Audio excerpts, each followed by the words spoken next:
Okay. All right, we got like a quarter tank. We are gonna gas this motherfucker.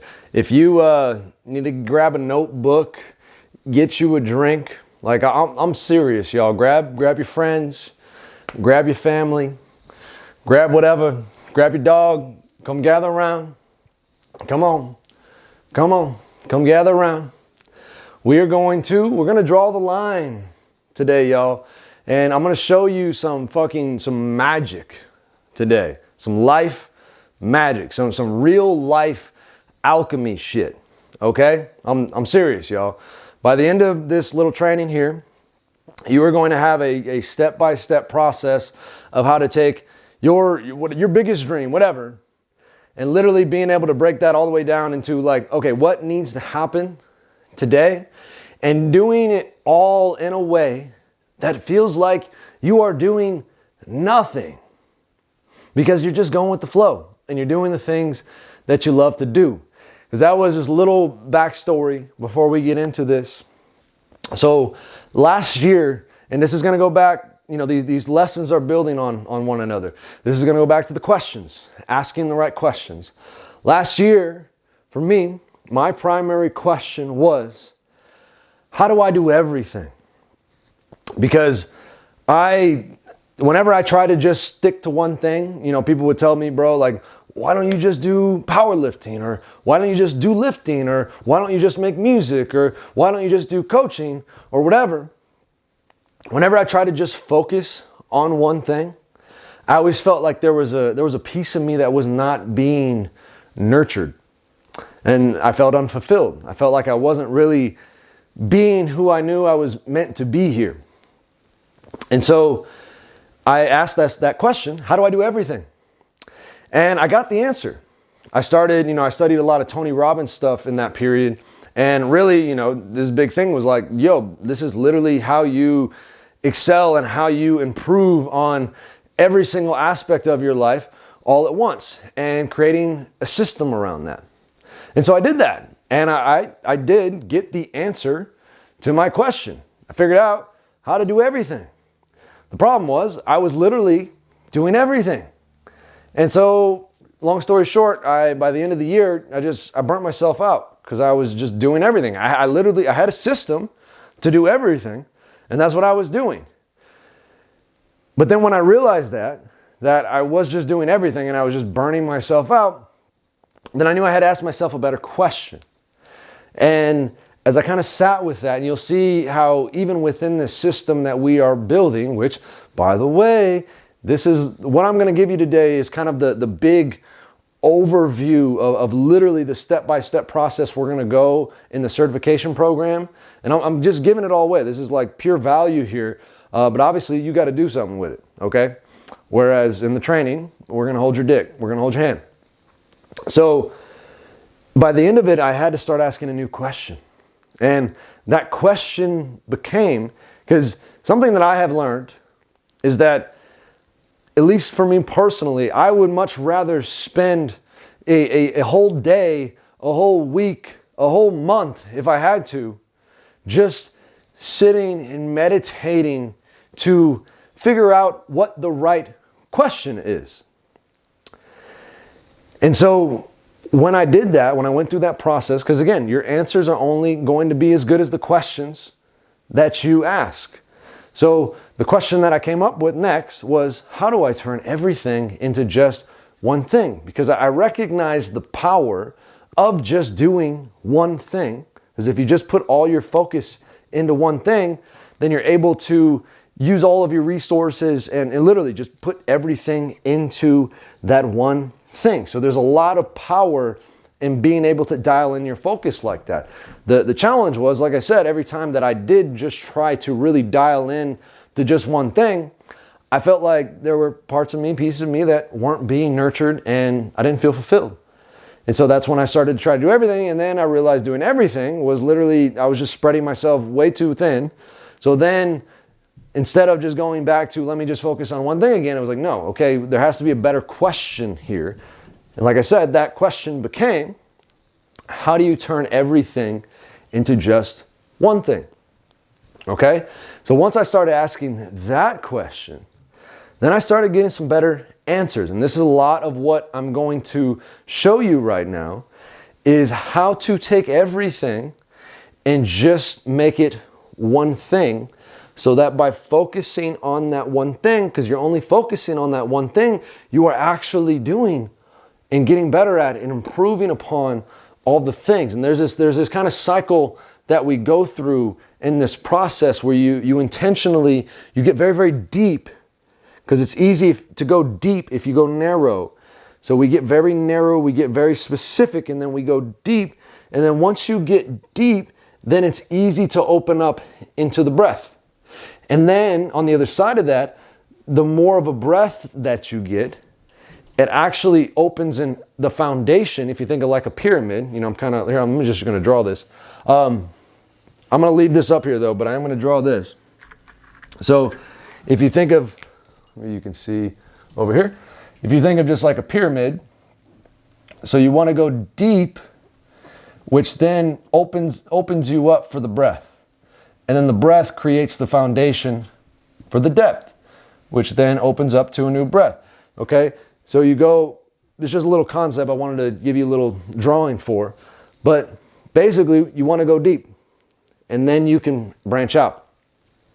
So what we want to ultimately do, when I start asking myself that question, how do you turn everything into just one thing, is we want to take all of these different elements of your life, all the different things, like all the different things that you're passionate about, all the different things that you want to continuously be improving upon, you know, from your physical health to, you know, your mental health, to your relationships, to your finances, to your career, to your spiritual health, to how you feel like you're showing up in the world, your contribution, like literally all of these different things. We want to distill and distill and distill and distill and distill to what I label as key processes. Okay? So now we're going to start getting into this. But there is one thing that I wanted to add, which is why I left this little drawing up here from yesterday. So I mentioned that I made, you probably don't even remember, but I did mention that you can kind of access from anywhere. And I just wanted to make a specific point about each one of these and how you can access this cycle from any one of these points. Okay?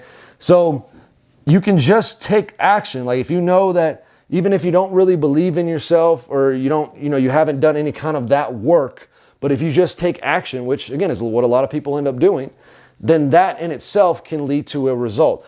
And a cool thing right here when it comes to result, which is why I wanted to highlight this, is that you can learn how to get results in advance. You can get results before you get the results. And the way that you do that is because there is a certain feeling that we associate. Hold on, we're paused here. Come on now. There's a certain feeling that we associate with getting a particular result. Okay? So when we talked about yesterday of essentially we built out the map, or we established the two primary things that we needed for the map, which are the destination and your starting place. When you're thinking about that destination, and you're going to see the importance of that and why we use that and why we get very, very clear and specific on that here in a sec. But when you think about that destination and you kind of put yourself in that position, you can actually start to imagine and embody the feelings and all of the different even sensations and just the entire experience of realizing that result.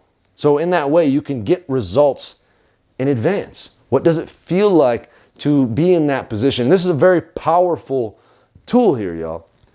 And then again, that feeds into the potential. And then, like I said, you can work from any one of these, but I really did just want to highlight the result aspect of that because you can get results in advance. Okay? So I'm going to erase this here, and we're going to get down to it. So like I said, yesterday we created just the two things that you needed for your map. So you need a destination and you need a starting place. So one of the very key things, and which is why I emphasize that you want to get very, very specific on what that destination is. And this is something you'll see how this cycle happens. And it's a spiral really of evolution, because we kind of build a foundation and then we kind of build a layer up, and then we got to come back around, and then we build a layer up, and then we come back around. So even within the system, we're going to be revisiting these various different parts, okay? So even your ultimate vision isn't this thing that you just put into place, or you write it out one day and then you kind of just don't do anything with anymore.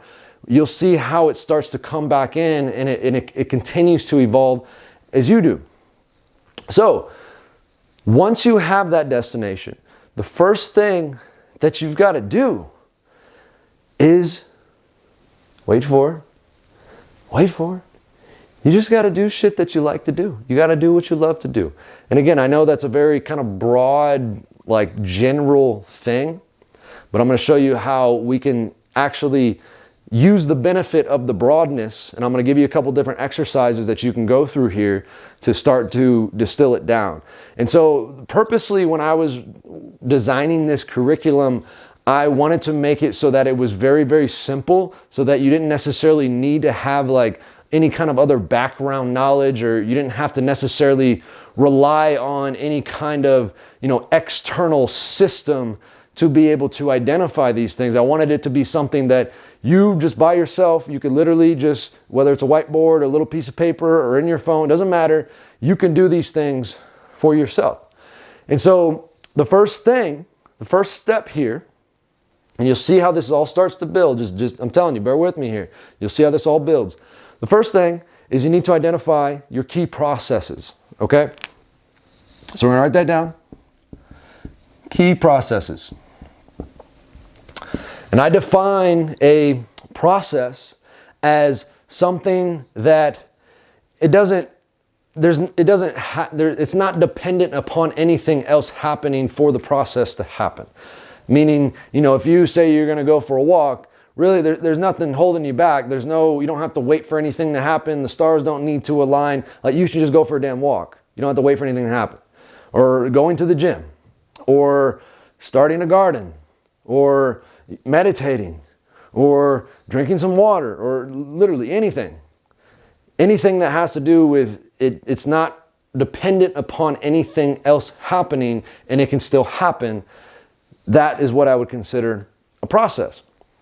So really what you want to do is just create a list of the things that you naturally love to do. And this is where one of the most helpful tools for even this step is what I call to go on a fast. And now it's not always a fast of food, although it can be. And there are some benefits to that in various different situations. But more so just a fast from your general structure. So you can even look at it as like a vacation.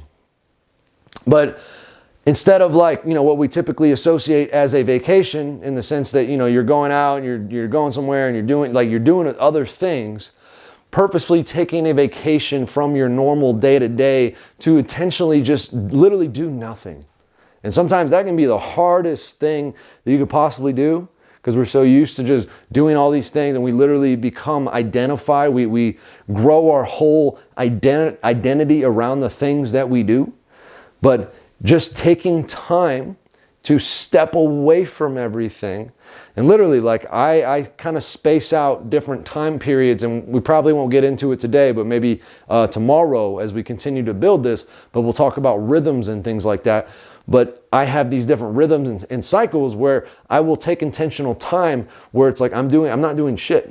Like right now, there's a lot of structure in my life, and then there's certain periods where I remove all of that and there's zero structure, and I kind of force myself to just do nothing, let it all go. Because when you do that, it becomes very, very obvious the few key things that you are just naturally inclined to do. And now there's a little saying that came to me one day, and that is, action necessitates itself through being. Meaning that when you are just allowing yourself to be, the things that you need to do become very obvious. And I want to make a little just caveat here, because there's something kind of underlying even all of this that I'm discussing, and that is just your general health. Now, obviously in the program and in the course, there's kind of more of this like gradual step-by-step thing, and I'm kind of just fire hosing you right now. But if you are under a lot of stress, like if you don't just have a basic baseline of health, then you are going to have a lot of accumulation of stress. And so even, trying to think about, what's going to happen tomorrow, let alone trying to create this vision for your future and taking time away, like, holy shit, taking time away and taking a step back to do nothing, like even all of that can feel like this stress overload. Okay. And so sometimes you do just need to take some time to make little changes in your diet, make little changes in your lifestyle, how you're managing your week, and all these kind of more surface level baby steps to start to do some of this deeper work. But really it's this deeper work that then informs and lays the foundation for all of this other stuff, which goes back to this concept of the spiral of evolution. Okay? So when you take that time, and again, you don't necessarily have to, you can just kind of work with this. But basically what you want to do is, like I said, you're going to create a list of all the different things that you know that you enjoy doing. And like, again, going back to the last lesson, day 2, tapping into your potential of knowing that, if there's no constraints on resources, on time, on energy, on whatever, you can just do whatever you want. What would that look like? What would those activities be? What would those things be? Okay. And so again, just for me personally, so it's like, I already know training is a big one. Music, meditation, studying, walking, like just being out in nature, just being in relationship, just, having social time, hanging out with people. Okay. So you get the point. And then, also I just put design, because that's also a big one. And let's see, because obviously I've already done this. Training, music, design, teaching is another big one for me. Okay? So take a little time with this. But basically you'll have a little list here. And then what you're going to do is you're going to you want to distill this down. Because you'll start to find that there are certain things that, one, they just naturally happen anyways without you really having to try to do anything. And 2, there are certain things that kind of happen together. And one of the questions that you can ask, because this, a lot of the work that I do, honestly, is just asking questions, asking myself questions, asking my soul questions, asking the universe questions, just asking questions, okay? So one of the questions that you can ask is, what are some of the things that if I didn't do these things, I know that I would really just feel very unfulfilled, and it just wouldn't be good for me if I didn't do these things, if I didn't have these things in my life. So obviously, again, in the course and stuff, we spent a lot of time on this, but I'm just going to kind of go straight to the point here. So for me, I identified that training, music, design, and for me, design work is essentially like just sitting down and thinking about shit. Just like creating systems, designing stuff. Because I notice if I don't have that space, then like I just start to feel all over the place. So it's really kind of, even though it's a very airy time for me, it's actually very grounding, because it allows me to get a grasp and see the bigger picture of a lot of different things. Okay. And then teaching. Okay. So for me, I identified 4 things. Now I found it pretty common that kind of number 4, and it, may just be my own bias being implemented into the system, but whatever. I found it very common for that number 4 to be prevalent, of like 4 primary things. Okay. So once you have that, now you have some key processes. So now it's like, okay, here are the things that if I just focused on these things, either A, a lot of the other things will just happen naturally, or B, some of the other things will just become irrelevant. Because like for me, for instance, I know if I'm training, I know I'm going to be going to bed on time. I know I'm going to be being very mindful of my nutrition. I know I'm going to be being mindful of, doing just general meditation practices, because all of those things are related to me being able to train at the level that I like to train. Okay? And same thing with the teaching and the design world, especially the teaching. I know if I'm not managing myself effectively, it's going to show up directly in my ability to teach and to, create content and all the things that I enjoy to do. Okay? So you start to see how all these different things are connected. So it's like now you've got your key processes. All right? So now now you start to see where some magic happens here. So I'm gonna erase these, or let me see, maybe I can just erase what we don't need. Yeah, I'm just gonna erase everything. All right, so you've got your key processes. So I'm gonna write mine again. Training, and we gotta get more specific on these, as you'll see. Training, music, teaching, and what was the other one? Design. Okay? So these are the processes. Now, these aren't very specific right now. As you'll see, we need to get very, very specific, because what we're ultimately doing is we are taking, it's like literally a process of alchemy. We are taking like the air element, which is the potential, and then from the infinite potential, from all these ideas swirling around, we are bringing some intention into it, which now we're kind of like taking the air, all the different ideas swirling around, and we're collapsing to create a more specific intention.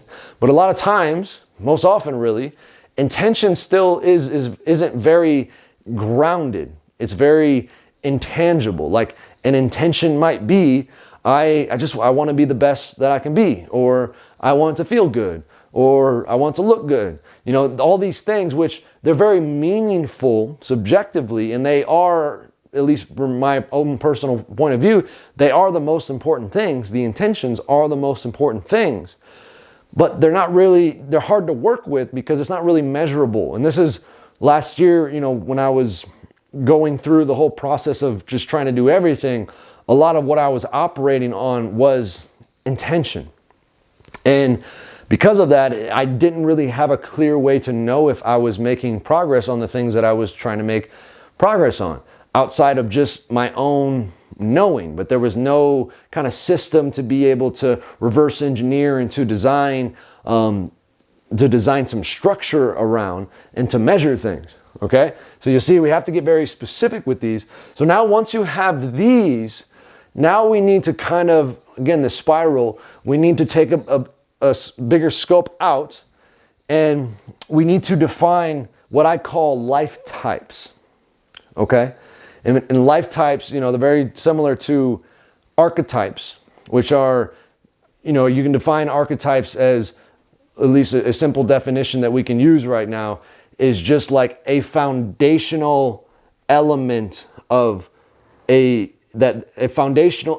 that encompasses a lot of different things within that basic element. So like an archetype of a mother is it's like a cookie cutter, okay? And then like there's an infinite amount of ways that archetype could be expressed, but the basic underlying archetype is the archetype of the mother, okay? And if you want to get deeper into that, like Carl Jung specifically gets really deep into archetypes, and he has, I think like 12, I don't know. He's got a bunch of different stuff on that. But basically life types are similar to that, but I kind of define them more as ways of being. So they're ways of showing up in the world. So within each one of these, you want to ask yourself, if this is a process, and again, we got to get more specific on these, but as a general idea, if this is a process, what would be a way of being that is related to the process? And now that is, so training, again, we're just going to kind of get to the point here. So training, what I define, and this is, again, it's going to be very personal to you, and you can use whatever kind of language makes sense to you. Personally, for me, training, I came to master life type. So we'll put process, life type. Okay, and then music was the creator. Teaching was the teacher. And then design was the leader, or is the leader. Okay, so these are the key life types. And just as a note here, this isn't super important for what we're doing, but I just want to make a note of it. No, because we talked about the complementary opposites. I believe this was day one. We talked about the complementary opposites. And so even within these life types, it's a two-sided coin. So on the other side of the master is the apprentice.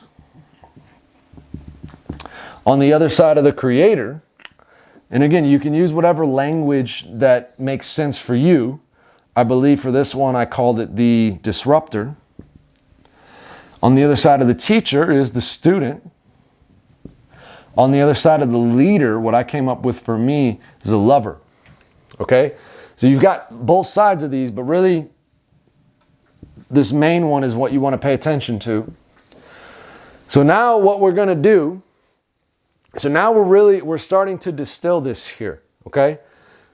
And once you get these life types, because like I said, what we're ultimately doing is we're taking that big vision and now we're distilling it all the way down into what does today look like? What does this week look like?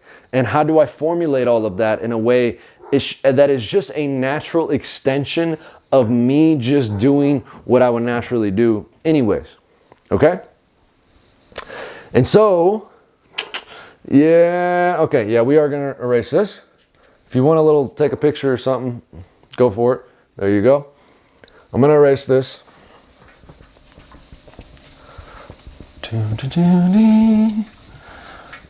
All right, so now that we have our life types, we're gonna put it up here.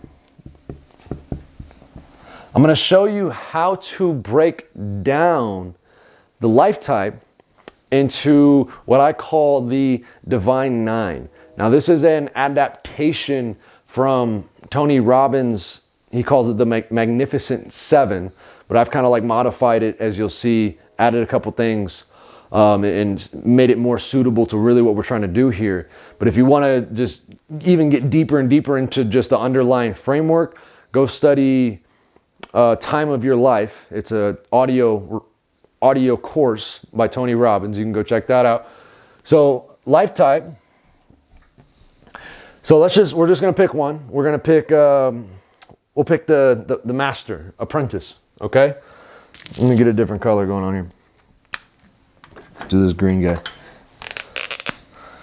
All right. So we're going to go through, because with each one of these life types, you're going to do what's called the Divine Nine, okay? You're going to do the Divine Nine for each one of the life types. So if you've got, so you did the key processes, just a quick little recap here. You've distilled down into the key processes, even though I know we haven't gotten super specific on them yet, but we will. You distilled down the key processes. And then from the key processes, you kind of opened up the scope a little bit and you identified the life types. And now that you have your life types, now you're going to do the Divine Nine for each one of the life types. So now we go here, Divine Nine. Boom. And then, fuck it, we're going to get another color. So master. And then remember, on the other side of that is apprentice. And I think, at least for me personally, it's just helpful to just have that awareness, because then I'm always knowing, the one can't exist without the other. Like the process to mastery is a process through being an apprentice and just continuously learning. Okay, so number one, So this is 9 steps. It's called Divine 9. It's 9 steps. All right. So number 1 is your intention. Okay. So basically, what is the ultimate intention for this life type? What do you ultimately envision for this life type? And I'm gonna read off mine, because that way you'll get a, let's open it up here. And by the way, I have like this whole binder here. This is part of, when you go through this training, you'll learn how to use this. This is like this manifestation book. This is the life, I call this the life magic manifestation method. Okay. So this is the whole process. We're likely not going to be able to get into the whole thing, but you'll at least get the basic principles. So we're going to go to the master life type here. Okay. So number 1, you see, number 1 is intention. So for me, what I wrote, I'm just going to read it. I have obtained full mastery and control of every aspect of my being, physically, mentally, emotionally, and spiritually. I am fully and continually tapped into infinite intelligence, power, love, and abundance of all I am. Okay? So that's what it is for me. Again, you just whatever it is for you, but that's step 1. What's the intention, the underlying intention? As you can see, even though this is very profound and like meaningful for me, it's not specific whatsoever. Like there's no really tangible way to know that I have realized that intention outside of me just having a knowingness subjectively that it has been realized. Okay? So number 2 is purpose. So now, why is this intention important to be realized? This is kind of where, this is like if the intention is the fire element, the purpose is the water element. The purpose is the emotional charge that gives you some juice to continue to fuel the intention. All right. What's up, Mike? Coming in at a great time, brother. All right. So number 3, well, actually, I'm going to read mine. So I'm on the master life type here. So the purpose for me for this life type is the more I access my own power, the more I can share that power with the rest of me.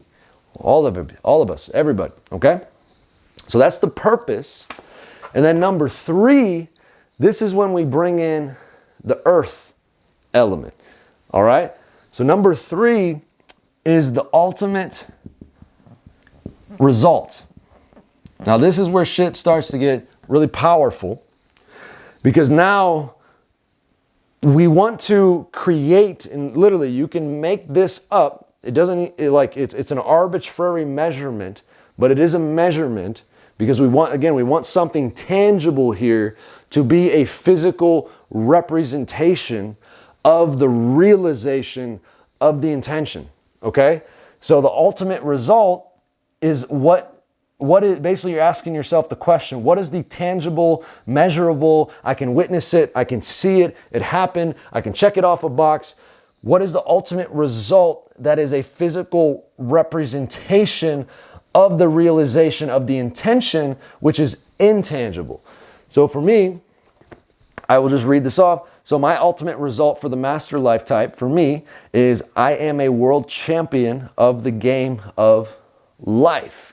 Okay, now that is a game that literally we're playing here, which is kind of what this whole underlying certification program and optimal evolution, like everything that we're doing is like playing into what this game is and how to play it, and literally, being the best that we can be in all these different elements of life. But basically that for me, that is the ultimate, like the one thing, if I just did one thing that would be this overall encompassing realization of the intention, that's what that is for me. And again, it's whatever it is for you. And I've even kind of gone through evolution of this. At one point it was, I'm a world champion weightlifter and power lifter. Like that, at that point, that for me was the ultimate tangible result of the realization of the intention. As you'll see, because we want to start to create some alignment here, as you'll see. So we're going to go to number 4. So number 4 is roles, or mask. So basically, this is just, you're just kind of clarifying what are the different ways in which I show up within this life type. Okay, so for me, for the master life type, the different ways in which I show up, the different roles that I play, the different masks that I choose to wear are athlete, teacher, coach, spiritual master, entrepreneur, father, husband, leader. Those are the different ways that I choose to show up and the different masks that I wear related to the life type. Okay, so that's roles, is number 4. Number 5 is 3 to thrive. So basically number 5 now is what are the 3 key things that if I just focus on these 3 key areas or these 3 key things, and I call these, modes of expression. So if a life type is a way of being, this 3 to thrive, there's like modes of expression. And again, ideally you want these to be things that you would just naturally do anyways. That's the beauty of all of this. We're not trying to will ourselves into doing all these different things. It is what would I naturally do anyways? So for me, 3 to thrive. So let's write it down here first. 3 to thrive. We've got continue my daily spiritual practices. Number 2, seek immersive transferences, teachings and experiences from incarnate and ascended masters. And number 3 is be a spiritual guide for others. Okay? So those are like the 3 things that if I just focus on those 3 things, regardless of whatever happens, but just focus on those, I know I'm going to be moving towards the realization of that intention. All right, number 6 is resources. So basically, what resources, whether they're external resources or internal resources, do I have available to be able to realize, again, the intention? It's all going back to the same thing, okay? So for me, I like Tai Chi, meditation, life, my intention and willingness to evolve. You know, it's more of an internal resource that I have. Paul Chek, other experienced practitioners, training, relationships. So again, you're just listing these different resources. And now, okay, number 7. So now you're going to see like where this really starts to come in here and all ties together. Number 7 is 1 year result and 90-day result. And now usually when I get here, I kind of, when I go through this process and help other people through this process, I kind of skip over this a little bit and then I circle back, and you'll see why here in a sec. So, but this is essentially what it sounds like. It's like what would be the ultimate result in a year, and then what would be the ultimate result in 90 days that is going to be in alignment with this ultimate result. So now you're like starting this process of reverse engineering here. But we're going to come back to that in one sec. So 8 is the key process, okay? So we identified generally what the process was, but now we want to get super specific on the key process. Again, the specificity is like it's tangible, it's measurable, I can check it off a box, and it's a process, meaning that it's not related to or dependent upon anything else having to happen. You don't have to like wait for somebody else to do something. You don't have to, rely on some kind of external resource. It's something that is, 1, you have direct control over the action happening, the process taking place. And 2, and even more importantly, is it is aligned with, which is why we went through that process of you just doing what you love to do, because it is aligned with it's just a natural expression of what you would do anyways. And for me, that's the beauty of it, because it's not like you're trying to set these goals and then do these extra things. You're just doing what you would normally do. You're just being you. Okay, so number 8 is the key process. So what is the key process? And this is where you want to make sure there's alignment. So let me get another color here. So it's really important here so that there is alignment between, obviously all of them, but most importantly, you want alignment between the key process, the results, and then the ultimate result in the intention. Because basically the ultimate result is a physical manifestation of the intention. And then the key process, ideally the key process and the ultimate result should line up in the way that if you just kept doing the key process, the ultimate result would, in some way it would just eventually manifest itself. Like for instance, for me, if I just keep training, because that's my key process, if I just keep doing that, I'm going to be moving in that direction of the ultimate result, which is a tangible manifestation of the intention. All right? And then number 9, and we're gonna kind of circle back here.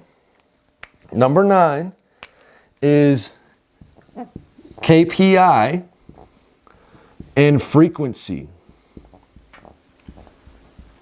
So KPI stands for key performance indicator, and then frequency is how often you are going to be measuring that. Okay? So basically, what we have here in this Divine 9, we've got our intention. Okay, we've already talked about that ultimate result. And now, really when we get down here, so we've got our key process. So for me, again, I'm just going to get to the point to give you the answer. So training 5 times. 5 times, okay? And where I'm at, so this is per week.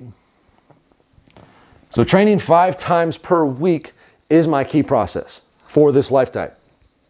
And now the 1-year result, 90-day result. So again, this is, if the ultimate result is to be a world champion of the game of life, then the 1-year result and the 90-day result for where I'm currently at right now, so remember the map, we need to know where we're going, but we also need to know where we're at, because this is where you kind of you got to be realistic with yourself and set realistic goals for yourself that you can move towards and attain. So where I'm at right now, what I'm focusing on is Olympic lifting, because that is a very key component of the power, and that's what I love to do, but that's also a very key component of the power life attribute. So the 90-day result for me is a 300 kg total. Okay? And then the 1-year result is place top 3 at the American Open Finals. Okay? And so now we have these. This is the key process. These are the specific results, 90 day and 1 year. So now the KPI, if this is the result that I'm after, what do I want to be measuring to know that I'm moving towards that result? I'm going to measure my total, okay? So what I'm measuring right now is I'm measuring my Olympic lifting total, snatch and clean and jerk total. So weightlifting total, and I'm measuring that weekly.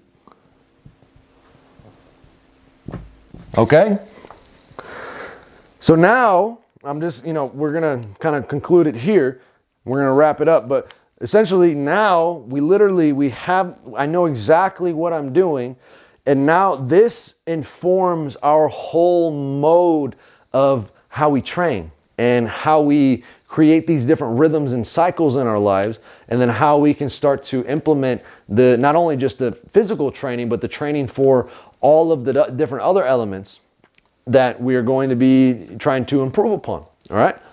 So just to recap, again, we have our intention, number 1. This is the intangible, really the core thing of what we're after, even though, yes, it is often intangible. And then we have our purpose, which is why is it important? What's the kind of emotional charge? Put the intention, create tension within the intention through emotional charge, okay? And then we've got number 3, which is the ultimate result. What is the ultimate tangible expression of the realization of the intention? Number 4, what roles, how am I showing up within this life type? Number 5, what are the key things that I need to continue to focus on? The three to thrive, the 3 key modes of expression that I need to continue to focus on to continue to move towards the realization of that result and intention. And then number 6, what resources do I have available, internal and external? Number 7 is what are the related to the ultimate result and the ultimate intention? What is the 1-year result that is letting me know that I'm moving towards that ultimate result? And then what is the 90-day result? Again, letting me know that I'm moving towards that ultimate result. And then what is the key process, the specific process that I can continue to repeat that is aligned with me just doing what I love to do anyways? And then what am I measuring? And how often am I measuring it to know that I am making progress? Again, to have something tangible, to know that I'm making progress towards the intention and the result. And remember, you want alignment between what your key process is, the thing that you love to do, and from an extension of you doing what you love to do, the 90-day and the 1-year result, which are stepping stones towards the ultimate result. So there's alignment between all of those, and the ultimate result is the physical representation of the realization of the intention, okay? And then when you have that, then you know what you're measuring, because you know what you need to measure in order to realize the 90-day result and the 1-year result through the key process. All right? How's that? I told you. I told you. Okay, y'all. So we're going to cap it off on that. I told you, I fire hosed you. So tomorrow, honestly, I don't even know. We'll get to tomorrow when we get to tomorrow. But I'm tapping out for now. So that's it, y'all. That's the Divine Nine. And again, just a little call to action here. This is, literally, this is what we are going to be walking you through step by step in the certification program so that you can do this for yourself, so that you know what your key processes are, you know what your life types are, and you know exactly what you're measuring, and then you know how to develop a whole training system, a whole life training program to continue to move towards the ultimate intentions. Because basically what you'll do is, again, remember the spiral. We're going to keep coming back to the spiral. And once you have clarity on these specific life types, then you can then revisit the overarching ultimate vision, which we gave a little hint of to get you moving. But now we can revisit that and really get more clarity on exactly what that looks like, because it's going to be, most likely, it's going to be a culmination of all the different life types into one. Okay? Okay. And then likely, we start talking about rhythms and cycles and how to create a whole training system around all of that. So if this is something that you feel like would be valuable to implement in your life, and something that you feel like would help to resolve any of the current challenges that you are experiencing, whatever that may be, go to the link in the bio. You can figure it out. Go to the link in the bio. All the information that you need is in there. And we're closing this up on Friday, y'all. So I'm just throwing all this out here right now. This week, kind of open the doors. Come on in. Here we are. Let's roll. But Friday night, I'm gonna have a little send off, but then we're gonna cap it off, and that'll be it. So, and we only do this once a quarter. So right now we are opening the doors for the fall semester, or not semester, but the fall quarter, the fall cohort, whatever you want to call it. But then once these doors close, you're gonna have to wait. If you want to come in, you're gonna have to wait till next year. So, it's up to you. Do what you want, but that's what it is. All right, y'all. Thanks for tuning in. Feel free to, rewatch this if you need to. Literally, it's all right here, bro. Just do it. That's all it is. Do what you know. Okay? I will, you know what? We didn't start this way, but we are going to end this way. If you're on the free course, you know what this is. All right.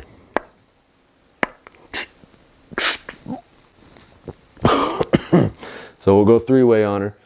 Here you go for the community and the network.